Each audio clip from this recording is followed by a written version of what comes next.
KP news కు స్వాగతం. తిరుపతి జిల్లా వెంకటగిరి పట్టణ పద్మశాలి కళ్యాణ మండపం నందు బుధవారం 10వ జాతీయ చేనేత దినోత్సవ కార్యక్రమం జరిగింది. ఈ కార్యక్రమానికి ముఖ్య అతిథులుగా వెంకటగిరి నియోజకవర్గ శాసనసభ్యులు కురుగొండ్ల రామకృష్ణ, తిరుపతి జిల్లా కలెక్టర్ వెంకటేశ్వర్లతో పాటు పలువురు చేనేతలు పాల్గొన్నారు. ముందుగా పట్టణంలోని తెలుగు గంగా అతిథి గృహానికి చేరుకున్న జిల్లా కలెక్టర్ వెంకటేశ్వర్కు నియోజకవర్గ ఎమ్మెల్యే రామకృష్ణ పుష్పగుచ్చంతో స్వాగతం పలికి నియోజకవర్గ అభివృద్ది విషయాలపై కాసేపు చర్చించారు. అనంతరం పట్టణంలోని Indian institute of handloom technology విద్యార్థులు చేపట్టిన జాతీయ చేనేత దినోత్సవం ర్యాలీని పచ్చజెండా ఊపి మొదలుపెట్టారు. అక్కడ నుండి పట్టణ పద్మశాలి కళ్యాణ మండపం నందు ఏర్పాటు చేసింది 10వ జాతీయ చేనేత దినోత్సవ కార్యక్రమంలో పాల్గొన్నారు. ఈ సందర్భంగా ఎమ్మెల్యే రామకృష్ణ మాట్లాడుతూ రాష్ట్ర ముఖ్యమంత్రి నారా చంద్రబాబు నాయుడు చేనేతల సమస్యలపై దృష్టి సారించి ఎన్నికలకు ముందు ఇచ్చిన హామీలలో భాగంగా విద్యుత్ సబ్సిడీతో పాటు నేతన్నల అభివృద్ది కొరకు కావలసిన అన్ని రకాల వసతుల కల్పనకై కృషి చేస్తున్నారన్నారు. అదేవిధంగా గతంలో చేనేతలకు అందిస్తున్న సబ్సిడీలను యథావిధిగా కొనసాగించే విధంగా చర్యలు చేపడతామన్నారు. అలాగే వెంకటగిరిలో నెలకొల్పి ఉన్న ఇండియన్ ఇన్స్టిట్యూట్ ఆఫ్ హ్యాండ్లూమ్ టెక్నాలజీని కేంద్ర ప్రభుత్వానికి అప్పగించేలా చర్యలు చేపట్టాలని జిల్లా కలెక్టర్ వెంకటేశ్వర్ను కోరారు. ఈ విధానం ద్వారా కేంద్ర నిధుల మంజూరుతో హ్యాండ్లూమ్ టెక్నాలజీని మరింత అభివృద్ది చేయవచ్చని తెలిపారు. అనంతరం జిల్లా కలెక్టర్ వెంకటేశ్వర్ మాట్లాడుతూ చేనేతలకు అన్ని విధాలుగా సహాయ సహకారాలు అందించే విధంగా చర్యలు చేపట్టేందుకు సిద్ధంగా ఉన్నామని సభాముఖంగా తెలియజేశారు. హ్యాండ్లూమ్ టెక్నాలజీ అప్పగించే విధానాన్ని కేంద్ర అధికారులతో చర్చించి చర్యలు చేపడతామన్నారు. ఈ కార్యక్రమం నందు అధికారులతో పాటు తెలుగుదేశం పార్టీ రాష్ట్ర కార్యదర్శి గంగోటి నాగేశ్వరరావు, మున్సిపల్ చైర్పర్సన్ నక్కా భానుప్రియ, మాజీ చేనేత కార్పొరేషన్ డైరెక్టర్ నక్కా వెంకటేశ్వరరావు, పట్టణ అధ్యక్షులు శ్రీరామదాసు గంగాధర్, తిరుపతి పార్లమెంటు కార్యనిర్వహణ కార్యదర్శి అవ్వరు సత్యనారాయణ, చేనేత treasurer association president Samala Lakshmipati, municipal commissioner Abdul Rasheed, tahsildar Munilakshmi, Tirupati parliament కార్యాలయ కార్యదర్శి పులుకొల్లు రాజేశ్వరరావు, రాష్ట్ర వాణిజ్య విభాగ కార్యనిర్వహణ కార్యదర్శి బీరం రాజేశ్వరరావు, గ్రామీణ పార్టీ అధ్యక్షులు పప్పు చంద్రమౌళిరెడ్డి, తెలుగుదేశం పార్టీ నాయకులు జానపాటి బాలకృష్ణ, తెలుగుదేశం పార్టీ బీసీసీఎల్ అధ్యక్షులు పట్టు చెంచయ్య తదితరులు పాల్గొన్నారు.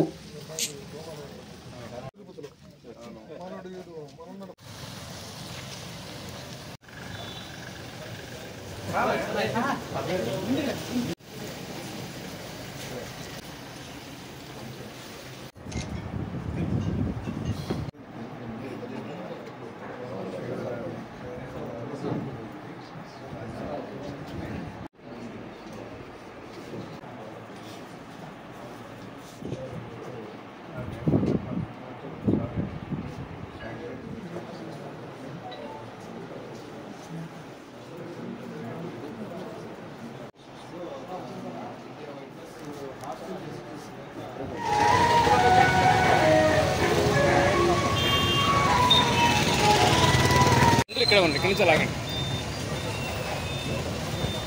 వెనక్కి వాళ్ళు వస్తారు, అదే చెప్పింది. వెనక్కి రండి.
చేనేత దినోత్సవ శుభాకాంక్షలు అందరూ కూడా తెలియజేస్తూ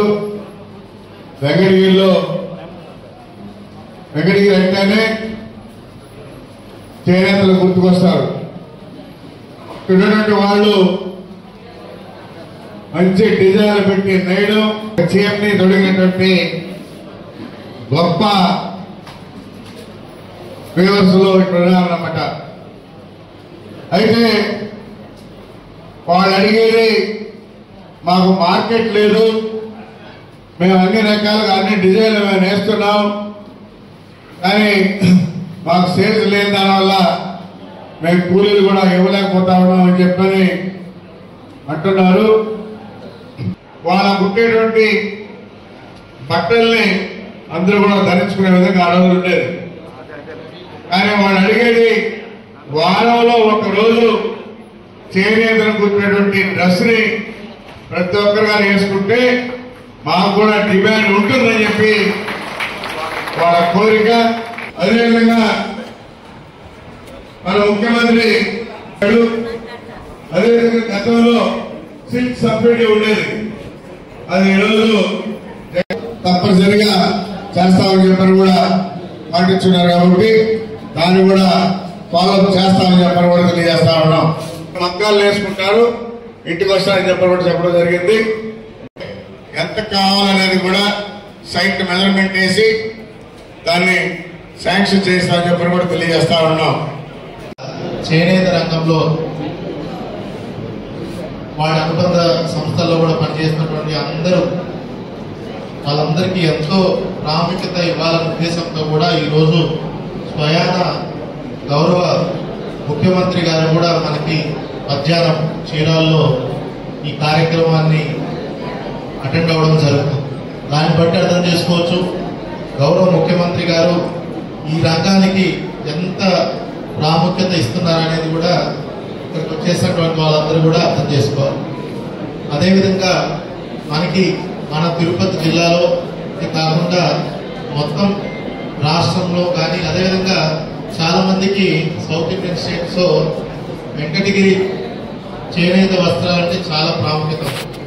ఏదైతే మనకి ఉచిత విద్యుత్తు 200 యూనిట్లు ఇస్తామనేది ఈరోజు గౌరవ శాసనసభ్యులు గారు కూడా అన్నారు.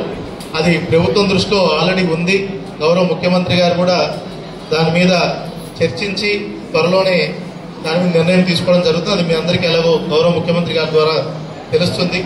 అదేవిధంగా మనకి ఇక్కడ సుమారుగా 7 చేనేత సహకార సంఘాలు కూడా ఉన్నాయి.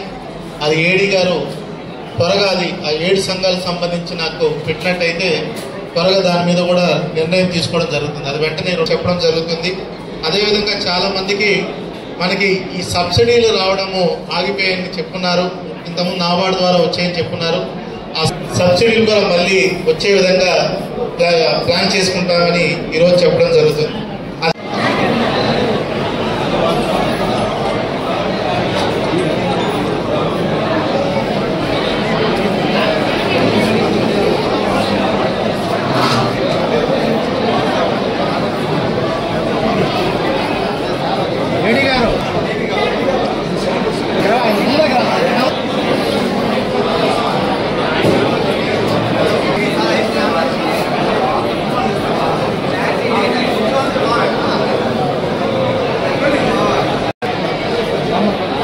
Go!